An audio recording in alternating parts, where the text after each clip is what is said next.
Simba. This is Simba. Unfortunately, Simba's guardian, his primary guardian, one of his primary guardians, I guess I should say, lives across the country. We're in basically almost Mar Vista, East Venice. And basically, one of the problems that I've been called in to work on is Simba's growling at people.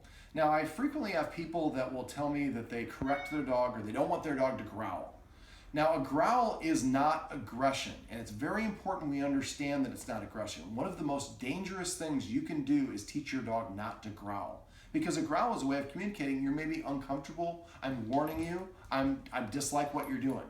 We want the dog to communicate these things to us. If it doesn't, Simba, sit, sit. If it doesn't, okay, I won't growl, I'll just go straight to a bite. And that's something we absolutely cannot have.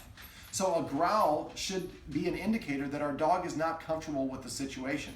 If a dog growls, we need to identify what's going on, and we need to be the one who is taking measures so the dog doesn't think he has to protect himself. He can count on the humans to protect him.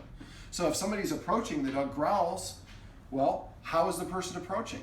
Maybe the dog feels insecure and doesn't know who the person is. Maybe the dog feels threatened because the person walks in straight at him. This is confrontational to a dog. This is approachable to a dog. If you see two dogs approach each other, they don't typically approach face to face. They go to each other's side and they do like a circle and they're licking each other's crotches and sniffing each other's rear ends. Dogs should meet by scent. So one of the things that you can do is, he's a very big dog. I'm sure he's intimidating to a lot of people. What we could do is actually put him in a position to succeed. Maybe you arrange to have friends, people that he knows at a park. So we walk in the park and we have him on a leash, and then everybody we meet, when the person comes up to Simba, the person already has a treat. Simba, here. So we would have the person perpendicular. So the dog's on their side and they would reach over like this. Simba, come here, come here. And go like this to put him in a sit. And then once he sits, we let him lower it and take it off our hand, and we say the word sit. And then the dog gets a treat. The person is sideways, so the dog doesn't feel confrontational. And then we walk to the next person, and the next person is Simba, sit. Now, I pet under the chin if he's not comfortable. This is why I would do it with friends or people he knows. So if you go around and every 15 feet he runs into a new friend, the person puts him into a sit and gives him a treat, after a while, Simba will look like, hey, if I just walk up next to a human and I sit down next to him, they're going to give me a treat. So instead of him feeling like the human's coming up and invading my space or is going to take my territory or doing something I disagree with, I kind of like it when humans approach because they give me treats. So if you have some high-value treats, these are chicken liver. This is what I like to use, Tricky Trainer liver flavored. Just have a whole pocket full of them everywhere you go. And now let's say that you're worried about Simba getting a treat from somebody else. When Simba comes and you sit down to talk to somebody, sit, Simba, sit, and then you can give the dog a treat while you're talking to the person. So when a person approaches, maybe the person doesn't directly give Simba a treat, but I get a treat every time we meet a new person. Now, a lot of dogs don't like being touched by people they don't know. That we're not going to do, buddy.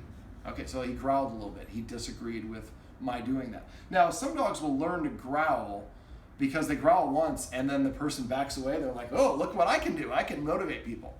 This is why I don't practice what's known as dominance theory. Dominance theory is being very physical. It's punishing your dog. It's striking your dog. We don't mean it in an abusive way, but it's still the same thing. Anytime that you're physically interacting with your dog, it introduces the concept to the dog, and the dog will actually think that it can do that to others that it perceives as having lower rank than the dog does.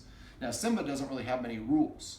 Because of that, he perceives himself to be equal in authority to his humans, and that means that listening to his humans is optional, just like if we're a couple and we tell our spouse to do something, the spouse decides if they're going to do it because they're not our child. We don't have authority to do that.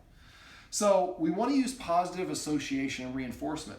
So if we have to, we just go take Simba out to places where we're going to meet a lot of people, and instead of maybe the other person giving me a treat, if we're not feeling comfortable, then we would have the handler give him a treat. If the person wants to do it, we would prefer to have the person sideways to Simba. This is approachable, and this makes the dog feel more comfortable. Like I said, face to face is confrontational. And also reaching over the dog's head can also elicit a growl. But again, a growl is a warning. It's the dog's way of saying, I'm uncomfortable. The last thing I would ever tell anybody to do is to correct the dog for growling. Now, what we can do is identify what was going on that caused the dog to growl in the first place. Oh, maybe the dog doesn't like people reaching over his head. Okay, well, we're going to make sure that we structure it so that that particular thing doesn't happen. Maybe the dog doesn't like a face-to-face confrontation. So then we're going to start leading Simba to the side of people instead of walking directly towards them. So we want to put the dog in a position to succeed and make him feel comfortable. A lot of dogs that have these sort of problems that I find are actually coming out of a place of fear. And if you're fearful and somebody is confronting you and forcing you to do something that you're already scared of, that's going to amplify your reaction. And last thing about being physical with the dog, if your dog is growling and pulling, and you're pulling the dog back, you will intensify your dog's reaction because now the dog tries to put forth extra effort to break forth, and that transfers over to its reaction, and that can make it more intense. If he's growling at something, what we would want him to do is, instead of growling, is to get up and move away and feel empowered that I can move away. Now, a lot of people want to take their dog like to a coffee shop and just, hang out and be chill. There's nothing wrong with that. That's a great goal to be or to aspire to. But it's our responsibility to train our dogs how we want them to behave. If we just take our dog to a coffee shop and say behave, and we don't tell him what we want him to do, that's on us. That's not on the dog. So if that's what we want to do, maybe we go to a coffee shop during a time of day when there's nobody there and no foot traffic. And we let him get used to being there without anybody touching him, without any skateboards running by, or any of those things they're going to react to. When I have a dog that's reactive to something, what I do is I recreate the situation and I turn down the volume.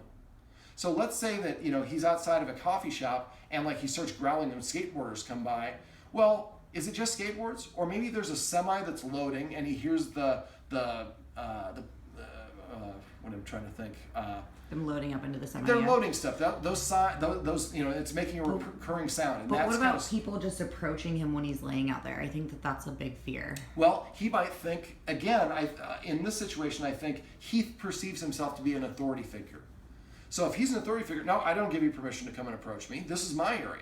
Mm-hmm. Whereas if he feels like a follower, I'm going to defer to what my dad says. My dad's not disagreeing, and my dad must be comfortable with it because I take my lead from my dad. I'm going to listen to what my handler says and not growl at him because my dad is cool with it. Mm-hmm. So maybe what we would do for that situation is I would have maybe go to that coffee shop when there's not a truck loading, there's no bicycles, there's no traffic going by, so he can just get used to being in that place. Then I would maybe have some people come up to him, walk up towards him, and stop about 10 feet away and take a treat and just toss the treat and then continue walking. So the first stage is I don't have to interact with the people at all. They just come up and give me a little token of their appreciation, and then they walk off. And then another person comes and does that.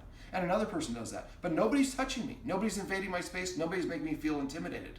After we've had 15 or 20 people, then we leave. We come back the next day. Maybe the people at first they're throwing it from 10 feet away, and maybe they're now at 9 feet away. And 10 people come by and toss a treat. The next day, we go to 8 feet. Now, when we go to 8 feet, the dog starts growling a little bit. Okay, we push too far, too fast. Let's back up and go to 8.5 feet. Those people come up, they toss a treat, and they walk on by. Or maybe they toss the treat sideways instead of facing it. So we do that enough repetition. After a while, he's just like, I like it when people approach me because literally the best treats that I ever had fall from the sky. Can we get a parade to come by? I'm hungry, I want some treats. So it's a progressive, gradual process. And then we get to the point where the people can approach this close and give them the treat and walk off. And then what we would do is I would probably have the people approach, be sideways, and kneel down. So you're on the lower, the taller you are, the more authoritative you are. So the person is sideways and then lowers themselves and holds the treat out to the side. Simba licks it off their hand, and then they get up and walk away. They still don't pet the dog. They don't look at the dog in the eye.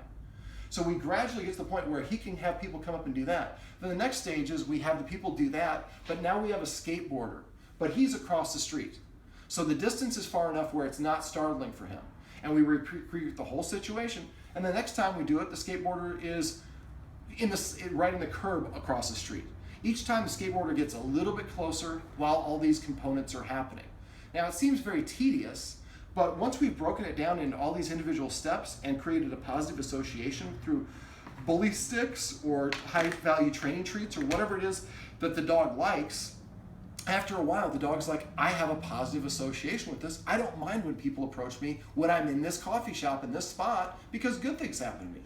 A friend of mine lives not too far away from here. His daughter's name is Frances. I bring her a little pony every time I visit.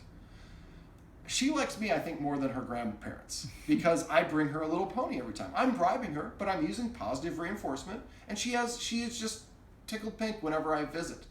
Same sort of thing for him. If every time a person comes up, I get a high value treat, and they don't try to do anything that's too much for me to handle, and they gradually get closer and closer. If we do it gradual, the dog doesn't even notice that you're getting closer because it's progressive.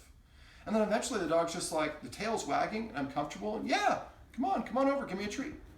So this is a very long video where I kind of talked about a lot of different things, but it's really, the summation is we want to put our dog in a position to succeed by making the situation easy for them to handle, and then to add a positive reinforcer to it, and then help them practice it until eventually we can have the truck loading, skateboarders going by, traffic coming by, people coming by and sitting down and give him a treat, and he's done each individual step so he knows how to do it, and he's on autopilot.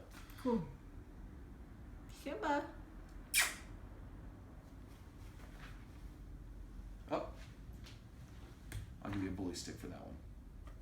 Good job. All right.